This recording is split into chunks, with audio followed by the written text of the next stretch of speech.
Hello, Archie Luxury channel on the Paul Pluta channel and the Archie Luxury channel. Today I'm just doing a bit of a follow-up. This fan said to me, Arch, I followed up with a question but never got a video. So this is someone who's made a donation and I didn't realize they wanted a video. So, man, you got to follow up with me, otherwise I forget. I had asked in a separate email your thoughts on a PANERAI chronograph versus other sports watches. Okay, so look, let's have a talk about that. What do I think of PANERAI chronographs? Before we do that, fuckers, remember, like, subscribe, tell your fuckhead friends, look in the description for 10 ways you can help me on YouTube. Now, let's discuss this. PANERAI chronographs versus other sports watches. I gotta be honest with you, I'm not a big fan of PANERAI chronographs. Now, the whole thing is, the problem with this is that PANERAI is a dive watch. Chronographs, the more holes, buttons you press, means it's got more chance of water getting in. The only really waterproof chronographs, in my opinion, are the Omega Seamaster chronograph and the Rolex Daytona. That's the only two really good waterproof chronographs. Now, I'm sure PANERAI has really done a great job. I mean, they're owned by Richemont, and they also, you know, the dive watch genre is their thing. But I think PANERAI is not the brand to get a chronograph in. PANERAI, you want a classic, simple dive watch. That's what you want. Not necessarily a chronograph. Chronograph, I mean, you want to buy, I've always said this, you buy the icons. What chronographs do I love? The Omega Speedmaster Man on the Moon. The Breguet Type 20. The Patek 5170 if you're super rich. There are many really cool chronographs, but I don't think PANERAI is the answer.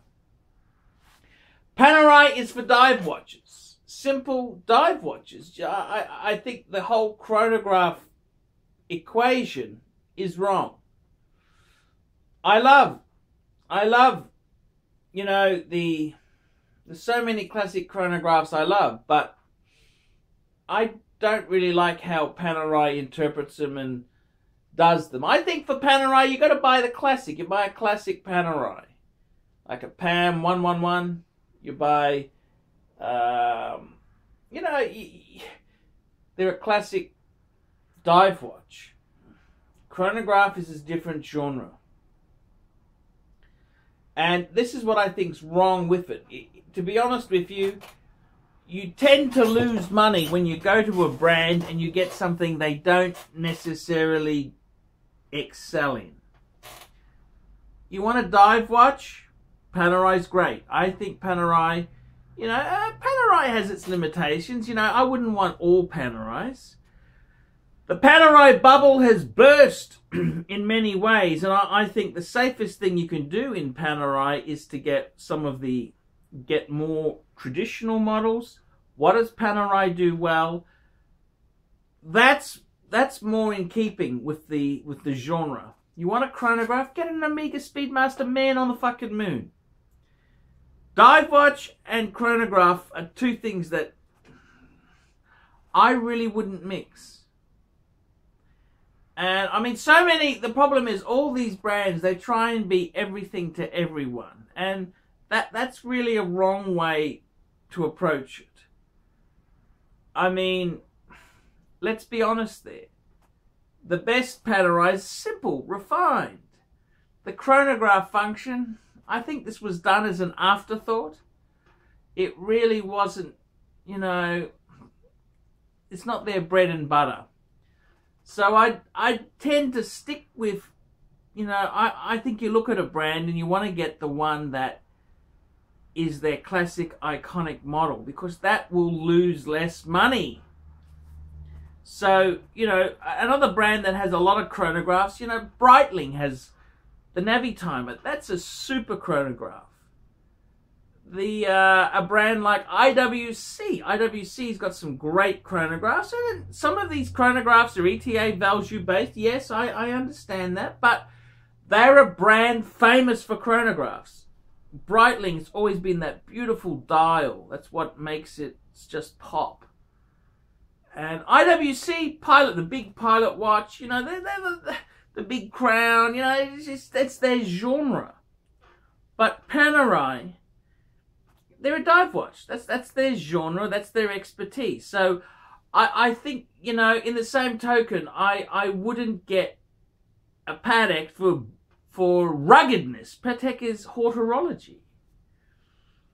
You know, it's you want ruggedness in a watch, you go Rolex.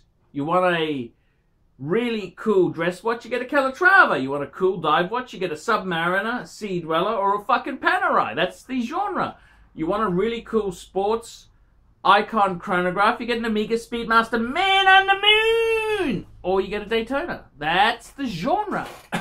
When you go outside this square, you know, when you go outside the circles and go into these, oh, I'd like a chronograph, you know, that's where you're going to get into trouble, because that's not what the brand excels at. And I really think, surely there are better chronographs. Do you have to have a dive watch with a fucking chronograph? Do you really? I mean, the dive watches have got that timer, so you know how long you've been under the water for. You know, that's a timing thing. So the chronograph, you know, I think, you know, I think there are better chronographs there. Personally, I'm starting to warm to Panerai. I used to just hate them. Now I'm starting to think, they've got some solid models, but I'm not that far where I would say, hey, get a Panerai chronograph. I think you've got to get the model, the brand that specializes in that genre. That's the best thing to do. I'm Archie Luxury, discussing Panerai chronographs versus other chronographs. Tell me what you fuckers think of that.